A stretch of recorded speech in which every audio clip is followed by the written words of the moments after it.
In today's video, we're going to talk about how you can keep your emotions under control when you are buying a home. And oftentimes in real estate, we are told as home buyers and home sellers that we do not need to be emotional. We just need to get through the transaction and to the closing table, buy or sell our home and be done with it. And in my personal opinion, that is not very realistic not to have any sort of emotions when you are buying or selling your home. If you are a home seller, over the years, you've created many family memories that, it's very difficult to think about not having those memories in that home anymore. Or if you've taken a lot of time and money and invested in doing repairs and renovations around your home to make your home the way that you desire, that can be very emotional. Even with a home buyer, if this is your first time buying a home, you may not understand or know how the process works, and you have a lot of questions, or maybe you're wondering if you can really even afford to buy a home on your budget. So it's normal to be emotional, but in this video, I'm going to share with you how you can keep your emotions in check while making a logical and sound decision when buying a home.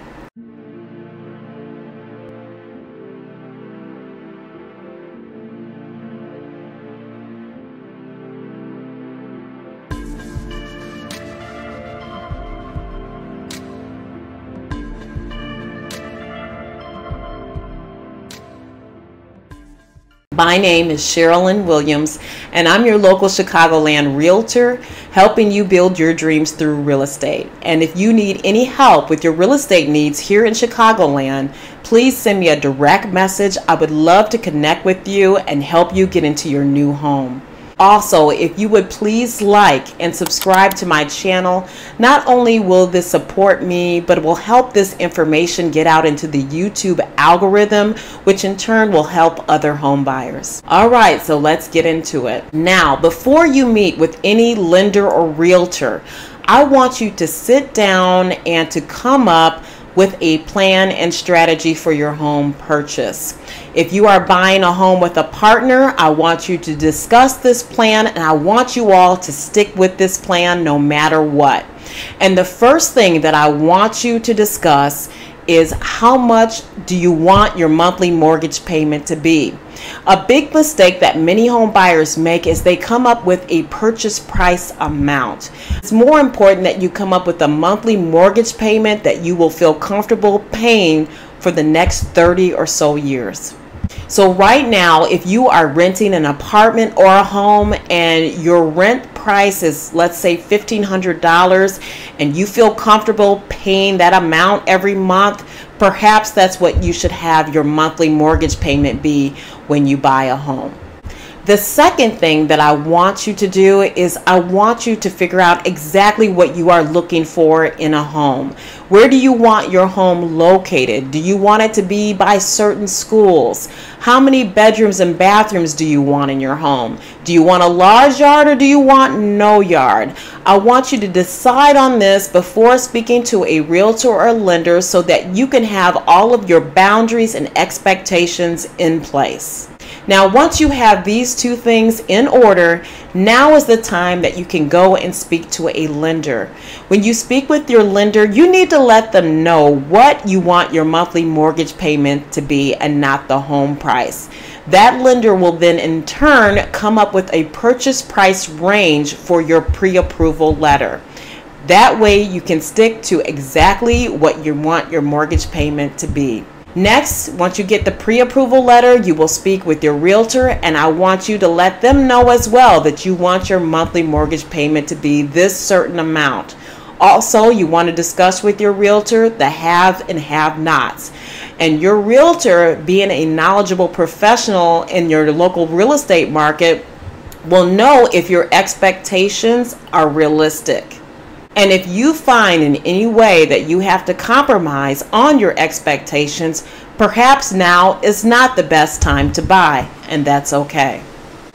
My next rule is to never justify a bad buy. Sometimes when you are buying a home, you are caught up in your emotions and you'll start to not think logically. For example, sometimes a home buyer will go into a home, it will be their dream home, and maybe that home is a little bit higher than what they can afford. But in their mind, this home is ticking every box and it has all the bells and whistles, and they start thinking in their mind, well, how can I swing this mortgage payment? Maybe I can get a second or third job, or maybe take on a new side hustle. And this is never wise. Never go over what you want in your purchase price amount or justify a buy. Another example is if a home buyer finds a home that's far away because it's a little bit less expensive, but their job is maybe in the city, and it may be an hour and a half or a 2-hour commute to work, but they go ahead and they buy the home anyway, thinking that, you know, they can manage driving and paying the gas to get to work and back. And then once they get into the home and they live in there for a couple of months, they realize that they're in over their head and they're actually spending out more money for gas, and they're far away from everything. So don't ever justify a bad buy. Stick to your rules and boundaries that you created from the beginning. One thing that I see from many home buyers is that if we're in a very competitive market and we're in bidding wars and we're putting in an offer and they lose out on an offer, is that they think there's no other home out there for them like this home. And I'm going to tell you that you can always find another home, and many times you can find a better home than the one that you put an offer on. So be sure that you are being patient and that you don't put all of your eggs in one basket. And my last tip is to be patient. Don't go out and buy the first home that you see. It takes some time to find the home that you want and that meets all of your expectations. Don't ever compromise from your rules and boundaries that you came up with in the beginning. And if you find out that maybe right now is not the right time to buy a home and you need to wait maybe a year or maybe 2 years, that's okay. Just do that, because you don't want to set yourself up in a position where you make a bad choice and you end up having buyer's remorse, or you be in over your head. I hope this video provided you with tips on how it's okay to be emotional, but as long as you have a strong foundation of your expectation and boundaries from the beginning, you should not have any buyer's remorse or regrets when buying a home. Thank you for watching.